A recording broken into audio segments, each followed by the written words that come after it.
자, 다음의 성공 비결 만나보겠습니다.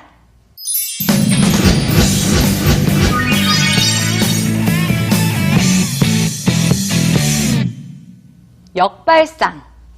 역발상 하면 사실 뭔가를 창조적으로 만들어내는 직업에게는 꼭 필요한 요소인 것 같아요. 그런 의미에서 성공 비결로 꼽아주신 건가요?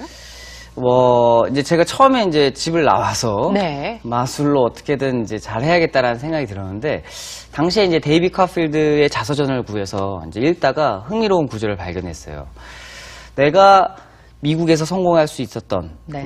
내가 세계적인 마술사로 거듭날 수 있었던 가장 큰 이유 중에 하나는, 첫 번째는 나는 다른 마술사와 달리 동물 마술을 하지 않았다. 사자나 비둘기 이런 마술 전문으로 하는 마술사가 아니었다. 두 번째는 나는 연미복을 입지 않았다. 이런 두 가지 이유를 이제 대표적으로 많이 들었거든요. 저는 거기서 굉장히 좀 많은 걸 깨달았어요. 이제 마술하면 어떤 고정관념이 그 당시만 해도, 뭐 지금도 그럴 수 있지만, 뭐 모자에서 비둘기가 나타난다. 네, 맞아요. 모자에서 토끼가. 그리고 연미복을 이렇게 딱 입고, 뭐 이렇게 마술을 한다거나, 이런 모습들을 되게 많이 상상하셨거든요. 네. 그래서, 나도 그거에 이제 반대되는 마술을 많이 해야겠다. 그냥, 말을 하지 않고, 당시만 해도 그냥 음악을 틀어놓고, 이렇게 어떠한 무대 마술만 했다면, 사람들과 이야기를 하고, 관객들과 대중들과 호흡을 할 수 있는 마술을 만들어내고, 또 그런 그 연미복이 아니라 자유스럽게 청바지나 정장을 입어야겠다. 뭐 이런 생각을 많이 했거든요. 근데 사실 이제 제가 99년도에 첫 데뷔를 했는데, 그 방송에서 이제 정장을 입고 이제 갔어요. 네. 근데 지금은 정장을 입고 마술하는 걸 많이 보셔서, 근데 제가 첫 번째로 정장을 이렇게 입었던 거예요. 아, 그런가요? 굉장히 많이 싸웠어요, 피디님이랑. 마술사 같지 않다고. 연미복을 입으라며. 반짝이는. 그래서 저는, 그게 아니고, 이렇게 좀 깔끔하게 했으면 좋겠다라고 이제 계속 이야기를 했지만, 네. 이제 많은 분들이 좀 이상하게 보셨죠. 마술사 같지 않다고. 사람들이 마술사에게 갖는 어떤 기대감이라는 것도 있으니까요. 네네네. 그런 모자가 긴 그런 옷차림에 연미복을 입어야지만 마술사 같다 이런 생각이 있었는데, 또 그런 고정관념을 탈피하신 게 어떤 것들이 있을까요? 많은 분들이 이제 마술을 한다 그러면 이 소매에 뭔가 이렇게 숨겨져 있거나 여기에 뭐 비둘기가 있거나 여기에 뭐 옷에 장치가 있다고 생각하지만, 이제 방송에서 제가 그냥 가볍게 티셔츠를 입고 청바지를 입고 하니까 정말 장치가 없나 보다, 저 친구는. 이런 생각으로 이제 저를 봐주기 시작한 거예요. 네. 그래서 오히려 좀 옷차림도 좀 더 가볍게 가기 시작했고, 그래서 제가 이제 시도했던 것 중에 하나가 마술의 규칙을 깨트리는 거에 좀 집중을 많이 했어요. 어떤 규칙인가요? 그러니까 마술을 처음으로 배우시면 하워드 서스톤의 3원칙이라는 법칙을 처음에 배우게 됩니다. 3원칙이요? 네, 첫 번째는 마술의 비밀을 알려주지 말 것.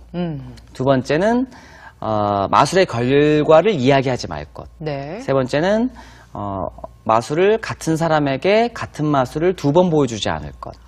뭐 이런 규칙들이 있습니다. 네. 제가 이제 보니까 마술의 결과를 이야기할 때가 오히려 사람들이 더 관심이 증폭되는 거예요. 그러니까 어떻게 그게 가능할까? 네, 보통 마술사들은 예를 들면 뭐 이런 거죠. 뭐 이게 꽃들이 있으면 뭐 예를 들면 꽃을 확 없앤 다음에 자, 여러분, 꽃이 없어졌습니다! 이렇게 얘기하는 표현 방식이었다면, 네. 저는 이제 방송에서 혹시 유심히 보셨다면, 자, 이 앞에 꽃이 있지만 제가 이제부터 앞으로 꽃을 없애보도록 하겠습니다. 그럼 이제 뭐 강호동 씨나 홍철 씨가, 노홍철 씨가 막 만지기 시작하죠. 정말 이게 없어진단 말입니까? 이러면서. 사람들도 이제 집중하기 시작하는 거죠. 네. 정말 저기 눈앞에 다 만지고 확인했는데 없어질 수 있을 것인가에 대해서 이제 궁금증이 좀 더 증폭이 되는 거죠. 그래서 그렇게 결과를 미리 얘기했을 때 사람들이 훨씬 더 신기했다는 게 이제 제 생각이었거든요. 실제적으로 해보니까 훨씬 더 많은 분들이 관심을 더 많이 가져주셨어요. 네. 제가 그 방법을 2009년도부터 쓰기 시작했거든요. 처음으로 쓰신 마술사인 거죠? 그러니까 그렇게 하다가 이제 좀 바꿨죠. 그러면 이제 많은 분들이 더 관심을 가져주셨고, 하다 보니까 역시 사람들이 이제 보통 사람들이 마술을 이렇게 처음에 보면 이야기를 하는 게 그거예요. 꽃이 없었어요. 그럼 이제 뭐 다른 걸 갖고 와요. 야, 이것도 없애봐. 많이들 그러시거든요. 네. 근데 보통의 마술사들은 그 같은 마술을 한번 봐서 안 될 것 같습니다. 이렇게 이야기하지만 저는 오히려 그거를 새로 가져오는 거를 다른 방식으로 좀 더 멋있게, 좀 더 업그레이드 방식으로 이제 없애니까 많은 분들이 좀 더 관심을 더 많이 가져주시더라고요. 그래서 그 규칙이라는 거 얽매이면 안 되는구나라는 생각으로 계속 그 규칙을 깨트리는데 좀 집중을 해서 많은 분들에게 좀 선보였습니다. 같은 마술을 사실 한 사람에게 2번 선보이면 네. 보는 사람 입장에서는 눈에 불을 켜고 그 트릭을 찾아내려고 할 것 같고 네.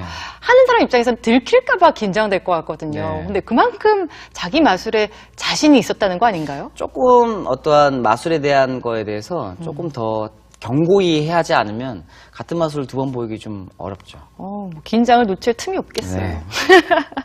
그럼 그렇게 연습을 열심히 했는데 원숭이도 나무에서 떨어질 때가 있다고 혹시 뭐 실수했던 적은 없으신가요? 너무 많죠. 많으세요? 네, 너무 많죠. 실수가 이제 저로 인해서 발생하는 것도 있고, 제가 아닌 다른 스텝에 인해서 이제 뭐 실수가 발생하는 것도 있고, 그리고 이제 불가피하게 어떠한 도구적인 장치들이 문제가 생겨서 작동이 안 되는 경우도 있고, 네. 너무너무 많죠. 뭐 12월 24일 같은 날 네. 제가 코엑스에서 한번 공연을 한 적이 있는데, 그때 이제 전력량이 너무 많으니까 전체 전기가 이렇게 쭉 내려가면서 한번 다운된 적이 있어요. 정전식으로? 정전으로 아예 다. 네. 그러면서 이제 미녀가 이렇게 공중에 뜨다가 이게 조명이 꺼져면서 뭔가 문제가 생겨갖고 공중에 계속 있더라고요. 이렇게 멈춰져 있더라고요.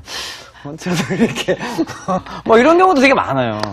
그래도 어쩔 관객분들이 수 없죠. 좀 이렇게 퍼포먼스로 또 이해를 해주시고 재밌어 하시면 그것도 나름대로 성공적인 공연 아닐까요? 그렇죠. 뭐, 네.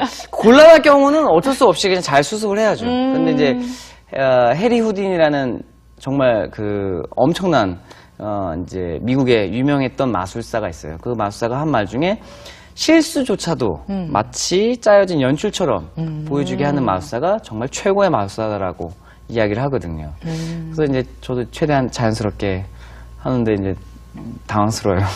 어떤 변수도 늘 대비를 하셔야 될 것 네. 같아요.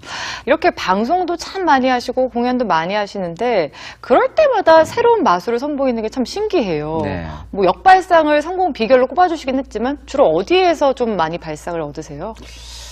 뭐 영화도 많이 보고요. 네. 뭐 드라마, 뭐 그다음 뮤지컬, 뭐 연극, 뭐 다양한 장르에서 이제 접하지만 역시 최고는 책이 아닌가라는 생각을 많이 합니다. 책이야말로 정말 많은 아이디어와 많은 창조적인 생각들이 다 담겨져 있다고 생각을 하죠. 이번에 준비하시는 공연은 또 엄청난 게 지금 숨겨져 있다면서요? 네. 사실 제가 이제 20살에 집을 나와서 이제 마술을 보는데 당시 데이비 카필드가 했던 마술 중에 전 네. 세계 지금 마술 역사상 세계 제1의 마술을 많이 뽑히는 마술이기도 해요. 근데 그 마술을 보고 제가 너무나 하고 싶은 거예요. 이게 진짜 마법이구나 라는 생각이 들었어요. 그래서 당시 선생님들, 주변 지인들한테도 저거 하고 싶어요, 나중에. 네. 라고 했더니만 다들 그냥 웃으셨거든요. 야, 저게 얼마인 줄 알아? 저거는 카바빌드 아니면 못해. 저 정도 무대 시스템은, 야, 저 말도 안 돼. 우리나라에서는 불가능해. 그래서 제가, 불가능한 게 어디 있을까? 저는 그런 생각을 되게 많이 했거든요. 사실, 마술사라는 직업이 불가능을 가능케 하는 그렇죠. 사람들인데 우리 스스로가 불가능을 이렇게 선을 그어버린다면 어떠한 꿈을 우리가 관객들에게 전할 수 있을까 이런 생각을 많이 하거든요. 네. 그래서 저걸 반드시 해야겠다는 생각을 되게 많이 했어요. 꿈꿔오다가 한 4년 전에 그거를 살 수 있다는 거를 이제 알게 됐어요. 근데 그게 한 가격이 한 4억 정도 하더라고요. 우와, 어마어마하네요. 그래서 이거 너무 사고 싶은데 네. 돈이 좀 들잖아요. 네. 그래서 이제 그때부터 꾸준히 그걸 위한 적금을 들었죠. 적금을 계속 들다가 네. 드디어 올해 초에 이제 그걸 사서 연수를 받으러 유럽에 가서 연수를 받고 다시 넘어와서 이제 이번 공연에 올립니다. 구입하셨어요. 네, 드디어 16년 만에 제가 생각하던 게 이제 이루어집니다. 와, 16년 만에 생각했던 네. 마술을 무대에 올리는데 얼마나 또 짜릿할까요? 기대가 됩니다. 그러니까요. 마술계의 역발상, 새로운 것에 도전하고 그 도전에 책임을 지기 위한 몇 배의 노력이 지금의 최현우 마술사를 있게 한 비결이 아니었을까 싶습니다. 자, 마지막 성공 비결 만나보겠습니다.